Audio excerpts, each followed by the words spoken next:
Hi, Linda Bowen here from StampingWithLinda.com, your cardiologist since 1997, helping you create cards from the heart. Today I want to show you a wow moment using the Spiral Flower Biggie's die and a Hershey Kiss. I've also used our empty embellishment box.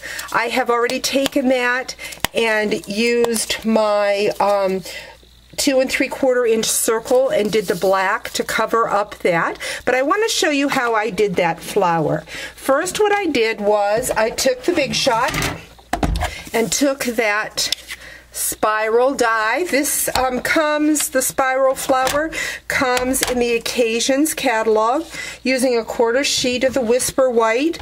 I'm just going to run that through my folder. Next, what I'm going to do is I'm going to take my embossing folder, Petals of Plenty. So I'm going to just pull that apart, get rid of that excess. Bring in my platform, my 2 cutting mats again, and that Petals of Plenty.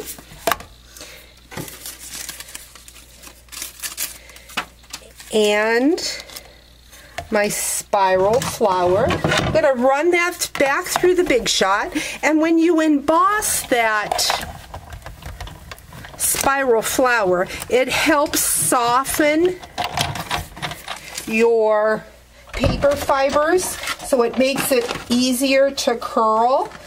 But I also find that if I take my bone folder and kind of curl it too, it just makes it easier to wrap around to make my flower.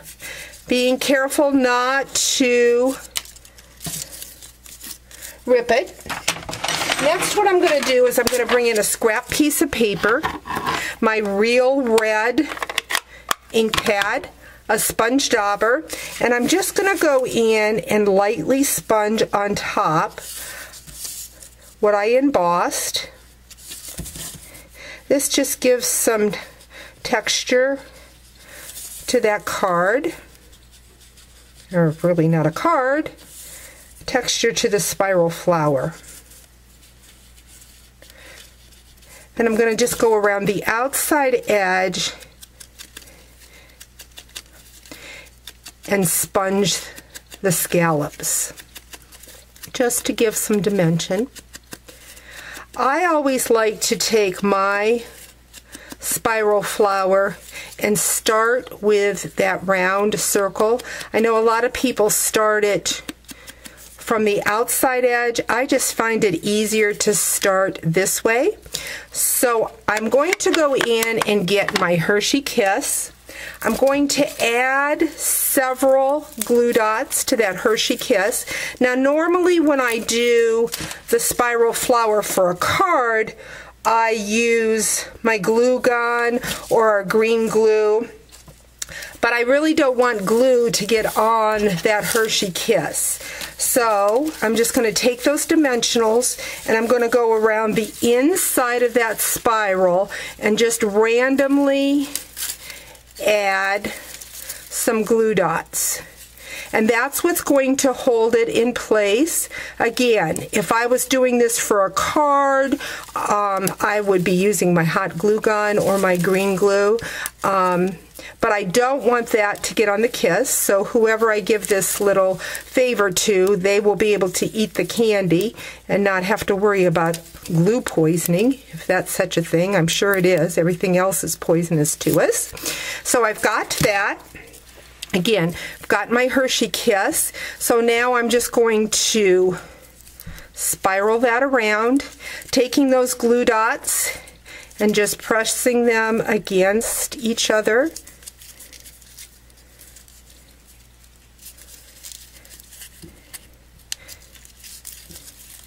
And you can make this as wide or as tight as you want it.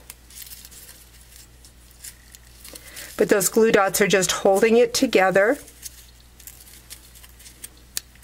And then you simply need to go back in and pull those petals down. Again, being careful not to rip it, but then deciding how you want that flower to be.